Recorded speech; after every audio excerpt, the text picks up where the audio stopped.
David Greene from Greene & Phillips is back with us on Studio 10. And David Greene, this is part 2, because last time we talked about some mistakes people make about their medical care after being injured in an accident. Today, we're going to talk about some legal mistakes people make after they're injured in an accident. And the first mistake is not hiring a lawyer who focuses on your type of case. Well, that's exactly right. All attorneys that are licensed in the state of Alabama are qualified or actually licensed to handle your type of case. However, they may not have the experience that's necessary to do that case. You may have an attorney that does a lot of different areas of law, and they're good attorneys and they do a good job, but maybe they don't have the expertise just in personal injury cases. Some law firms focus on one area and personal injury, and that law firm may actually be a firm that you may want to use, or basically you may want to call a firm that only handles personal injury. That may be an advantage to you. Sure, and a second mistake some people make is once they hire that lawyer, they don't keep them informed about what's going on. They may have some changes in their situation. That's right. We always tell our clients, make sure that you talk to your attorney,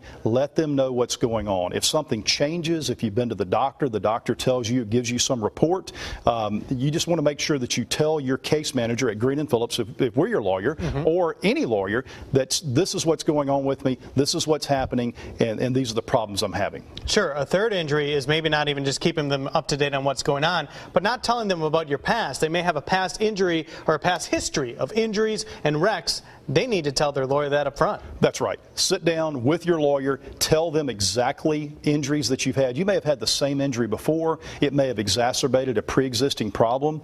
You just need to tell your lawyer the whole story. Feel free. I mean, you need to talk to them and tell them what's going on. And this next one is more of a 21st century mistake people are making. They start talking too much. They post details about their injury on Twitter and Facebook.